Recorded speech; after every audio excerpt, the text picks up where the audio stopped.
Thought I'd show you my KTM 350 to 2012. This is a very unique bike. It's a prototype rear shock and a prototype front end, courtesy of Suspension Smith. It's pretty much a one-off in the world. It's absolutely amazing.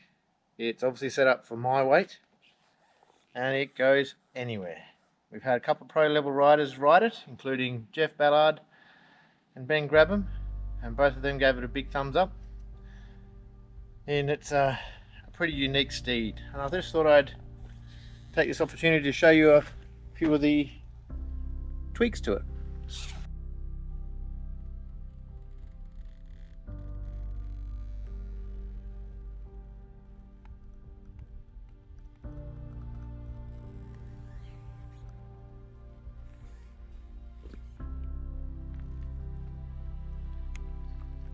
As you can see, by no means a bog stock KTM. The motor's actually had a bit of a tickle. Rex has done some tuning on it, has an FMF pipe on the back, and it's got a custom sticker set. Even the wheels are non-standard. I just stole them off a few different bikes just to make everything work. The motor is fantastic, it's very powerful and yet linear in its nature, so it's an easy bike to ride. But the unique and outstanding feature of this thing is not the wheels, it's not the motor, it's this front end, which grabs everyone's attention, and as you can see, is quite unique.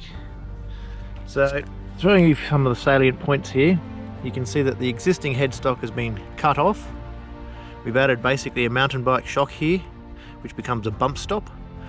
These arms, top and bottom, basically rotate on an axis here, which allow this to like a paralever style setup. We actually have our steering stem back here, which you might note is actually on a different angle to the forks. By 3 degrees it's canted. This allows the forks themselves to actually be a steeper angle. So notice that a traditional bike is around the 26 degree mark. These are actually down 21 degrees, I believe. Notice even these triple clamps are actually drilled on the angle to try and accentuate that. The front end, the business end if you like, is quite busy. It's not in your face, you don't notice it. A lot of people comment about these arms here, which obviously lay the steering mechanism. Look a bit awkward, but trust me, I've wrapped this around a few trees, jumped it, landed it, busted it, nothing to broken thus far. Very happy. A few people have asked me what these numbers mean.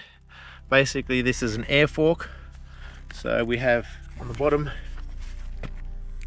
we've got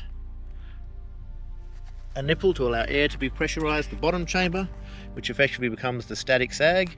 And then we have 150 in the top chamber, which allows obviously the bottoming resistance of the fork. We still have our usual compression adjustment up top. We still have the rebound at the bottom. So we have the full adjustment of the fork still, but this allows us to have far more suppleness involved. So a few people have said to me, well, what's the benefit of this setup? And the short answer is these forks here take care of the bumps up and down, the small bumps if you like. So this fork here is very active, much more so than a standard bike, whereas this shock effectively takes care of bumps going in this direction. So if just imagine you're about to hit a log or a step or something of a decent magnitude, that's where this comes into play. And as you can see, this little shock here actually becomes a bump stop to the fork. So any of those big hits, you're taking additional travel here. So we've actually shortened these forks down a little bit, so that instead of having the usual 300 mil of travel, it has about 260 odd. And up the back here, this guy actually offers another 100 mil of travel based on this leverage system here. So this shock is actually working less than it would in a mountain bike because of the ratio that's set up in here. So it's not doing a hard job, it doesn't get hot, and it works incredibly well. So in total, we've got something like 340 mil of travel here, or thereabouts. So you've actually got more travel than a standard bike, better bump resistance, increased trail, better straight line stability, and as the forks compress, as this comes up, we're actually shortening the trail, which makes the bike actually tip in better and actually steers much better than a standard bike as well. So really it's a win-win. It's absolutely fantastic front end. And the cream on the crop is actually this shock. While it looks like a standard PDS unit, it's not. It's one of the only prototypes in the world developed by Terry Hayes. It's a shock treatment, and he's put a custom sleeve in there, so that really gives it a proper progressive dampening. And I just find that fantastic. It tracks the ground really well, puts the power on every obstacle. It's an incredible bike to ride. So coupled with the Suspension Smith front end and the shock treatment rear end, a fantastic motor. It's had some porting on the head, tuning by Rex. This thing really is the ultimate package. The faster you go on this, the better it rides. So, from my point of view, this is obviously my favourite steed. Handles great, rides great, great ergos from my point of view. Cockpit's not overwhelming, not overpowering. It's a win-win. She's a great bike.